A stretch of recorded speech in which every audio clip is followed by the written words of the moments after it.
Well, hello everyone and welcome to another episode here on the My Gardener channel.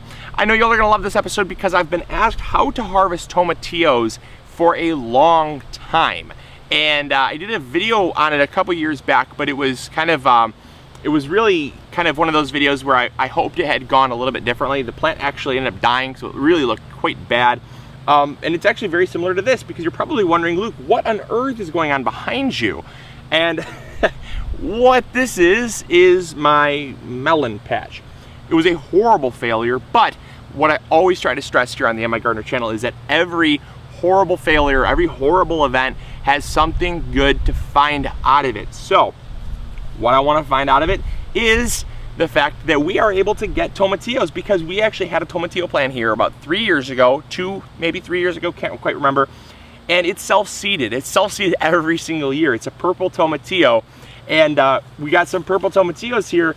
They've been growing all season long and actually pollinated with the tomatillo plant that we started over there, and so we have some really nice sized tomatillos. However, we just kind of let this thing go, so you might not be able to see it as well. So I do apologize about that.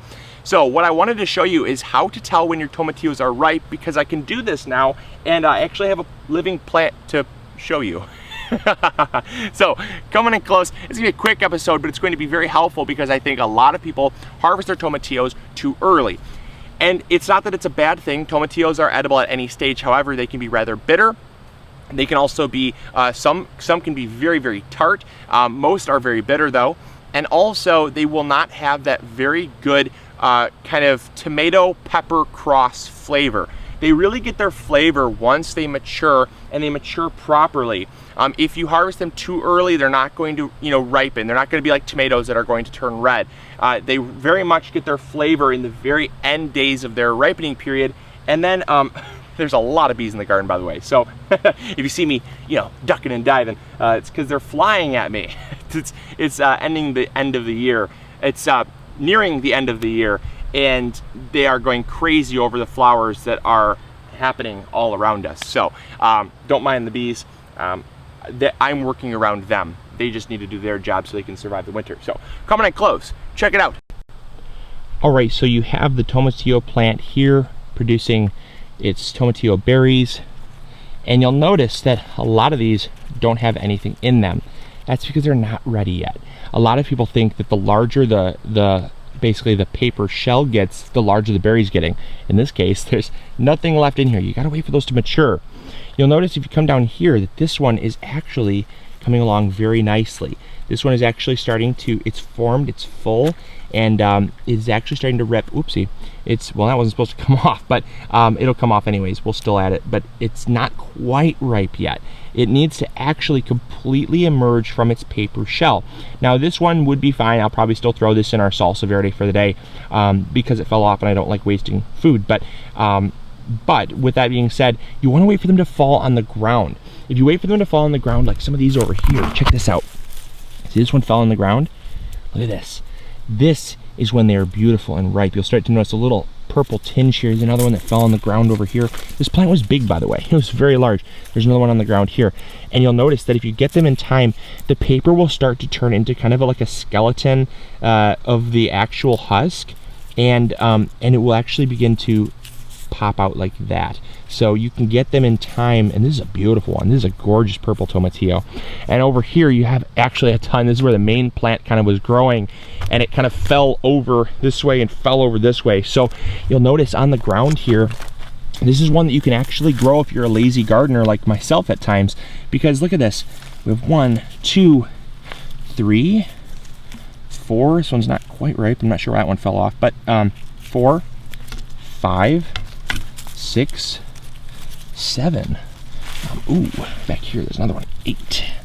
Another beautiful one. 8.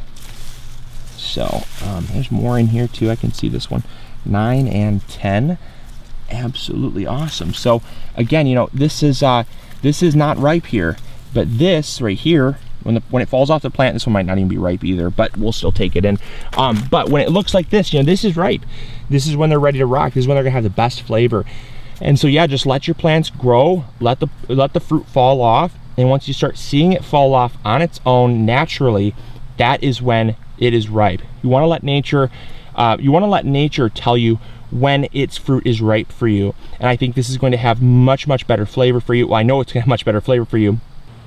So there you go. There's how you harvest tomatillos. I hope you all enjoyed. Hopefully you all tried growing tomatillos. They are a very easy plant to grow, and maybe I'll do a growing guide on them next year. I didn't quite have a chance because we just got so busy, and I apologize about that. But I will make it on my to-do list to do next year for you guys, because I think it's one of the easier plants to grow in the nightshade family. It's easier than tomatoes. It really grows like a weed, and it grows itself. And then honestly, you don't have to do anything. You just let the fruit drop to the ground and then let a couple rot, and you'll have some plants next year. So the bulk majority are good to eat, and we'll throw a couple of these on the ground, or maybe let a few of those rot on the ground that I see still laying on the ground, and we'll have plants exponentially. And we just wanted to do anything. It's just such a great, it's a great little deal that me and nature worked out. So there you go. Hopefully you all enjoyed. Hopefully you learned something new, and don't overcomplicate things. Sometimes just let nature do its work, and you can reap the rewards of that. So there you go. Remember to grow big or go home. This is Luke from the My Gardener channel. I'll talk to you later. See ya. Bye.